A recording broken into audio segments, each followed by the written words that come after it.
जो intelligent students होते हैं दोस्तों, वो इसी के आधार पर काम करते हैं। They just remember the points, and वो पॉइंट्स को क्या करते हैं पता है? वो उस पॉइंट्स के माइंड मैप्स बना लेते हैं। What is this mind map? क्या किसी को पता है, कभी सुना है what is a mind map? Okay, कुछ लोग हाथ ऊपर कर रहे, चलो ठीक है। सुनो, जैसे सुने, अगर मुझे माइंड के ऊपर लेक्चर देना है तो मैं 10 पॉइंट लिखता हूं, मेरा 2 घंटे का लेक्चर उसमें आ गया। कैसे होता है वो सुनो। It's very simple, and that is first welcome. अब मुझे पता है कि वेलकम करने, इंट्रोडक्शन देना है, हाय हेलो करना है, रूल्स बताना है, सब एक शब्द के अंदर आ गया। समझ में आ रहा है? फिर second point, what is mind? तो माइंड का definition, difference between brain and mind, और माइंड क्या होता है, कहां होता है। Okay, types of mind. तो कॉन्शियस, सबकॉन्शियस, 10%, 90% कॉन्शियस माइंड, जब हम जागते हैं तब काम करता है। सबकॉन्शियस माइंड 24 घंटे काम करता है, वगैरह वगैरह। Okay, powers of conscious mind, so there is a list. Powers of subconscious mind, again there is a list. Okay, uses of the mind. आप समझ रहे हैं? इस तरह से एक एक सवाल या पॉइंट्स ही होते हैं जिसके ऊपर वो पूरा 2 घंटे का लेक्चर निकल जाता है। जब मैं व्हाट इज माइंड खत्म करता हूं तो मुझे इतना ही याद करना है कि इसके बाद का मेरा पॉइंट क्या है जिस पर डिस्कस करना है। और जब वो पॉइंट याद आता है कि ओके टाइप्स ऑफ माइंड, तो वापस मैं 10 मिनट बोल पाता हूं। Are you understanding? अब वो पॉइंट्स कैसे याद करेंगे? बस जंगल मैरिज की तरह उसको लिंक करना सीखना है और कुछ नहीं करना है। और माइंड मैप्स मतलब क्या होता है? माइंड मैप्स मतलब कि एक ग्राफ, सीक्वेंस वाइज एक ग्राफ आप बनाते हैं, एंड ग्राफ कुछ इस तरह से बनता है। फर्स्ट ब्लॉक वेलकम, सेकंड इस तरह से बनता है, कलरफुल होता है, वो बहुत कलरफुल होता है। Okay, and that is what. बस इतना ही लिखा है। मतलब कि व्हाट इज माइंड ये मुझे पता है क्योंकि टॉपिक ही माइंड के ऊपर है, तो मुझे पता ही है। ओके, देन टाइप्स, मतलब types of mind. Then CM यानी कि conscious mind, powers, right. Then SM, subconscious mind. Then uses.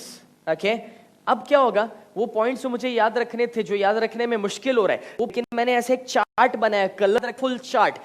तो माइंड जो देखेगा ना उसको तो तुरंत पकड़ेगा, और कोई भी कलरिंग चीज माइंड तुरंत पकड़ लेता है। इसलिए आप देखो, आपके डायग्राम्स याद रखने में आपको कभी कभी इजी होता है, या कोई सब्जेक्ट का कोई आंसर जिसका फोटोग्राफ दिया है ना उसको याद करना इजी रहता है, बिकॉज आप देख सकते हैं, आपको डायग्राम्स उसमें दिखते हैं, right, and you can easily relate. बस this is called mind maps. इस तरह से माइंड मैप्स रहते हैं, and you can easily relate with it. और आप माइंड मैप में कोई भी चीज को सीक्वेंशियल भी याद कर सकते हैं। ओके, सो अपने माइंड में एक नक्शा बना लो, एक स्टोरी बना लो, और इजीली आपको सीक्वेंस में याद रहेगा। अब देखिए, साइंस के सब्जेक्ट्स में डेफिनेशंस ये वो उसकी अलग टेक्निक है याद करने की जो हम बाद में सीखेंगे, बट ये बेसिक चीज समझ में आ रही है आपको?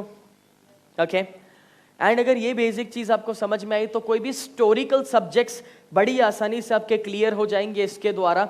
स्टोरी के अलावा जो है वो बाद में हम बात करते हैं, मगर हिस्टोरिकल सब्जेक्ट्स को तो इजीली आप जोड़ पाएंगे इसके द्वारा। कोई भी पैराग्राफ से एक सही शब्द ढूंढो, लिंक करो, and just move on, that's it. Okay, अब दोस्तों इस ब्रेक के बाद का जो अपना सेशन है वो इस वर्कशॉप का सबसे इंपॉर्टेंट और सबसे पावरफुल सेशन है। और मैं आपको इसके लिए एक बात तो जरूर बता दूं कि अगर आपने इस 2 दिन के वर्कशॉप में कुछ भी ना सीखा, मगर सिर्फ ये आखिरी सेशन सीख लिया और समझ लिया, तो भी काफी है। मैं जितना आपको कमिट किया था वो सब कुछ कवर अप हो जाएगा, मगर मैं इतना जरूर कह दूं दोस्तों कि जितनी भी school, college, teachers, principal, professors को मैंने ये सेशन दिया है, सिर्फ इतना सुनने से भी उनके रिजल्ट्स में बदलाव आया है। और वो टीचर्स या प्रोफेसर्स हर बार मुझे वापस और वापस इनवाइट किए हैं, या फिर उन्होंने ये प्रोग्राम, ये मेरा सेशन खुद लिखा और अपने स्टूडेंट्स को, जो नए स्टूडेंट्स आए उनको दिया है।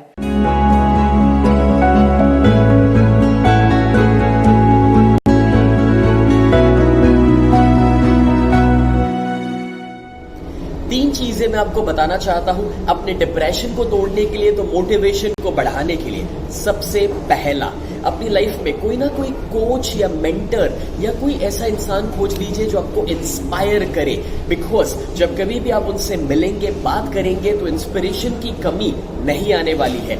दूसरा, जब आप अकेले हैं तो कोई एक्टिविटी या कोई काम खोज लीजिए, या फिर किसी की कंपनी, किसी का साथ। बिकॉज जब आप अकेले हैं तब सबसे ज्यादा आप डाउन फील करते हैं। और तीसरा, कहीं ना कहीं कोई कॉज के लिए काम करना शुरू कर दीजिए। Start helping. जैसे यहाँ पर अहमदाबाद में एक बहुत ही ब्यूटीफुल ऑर्गेनाइजेशन है युवा अनस्टॉपेबल करके, जिसके साथ काफी सारे टीनेजर्स कनेक्टेड है जो दुनिया को कहीं ना कहीं हेल्प कर रहे हैं। जब आप दूसरों की हेल्प करेंगे तो जरूर हमेशा आप इंस्पायर्ड रहेंगे।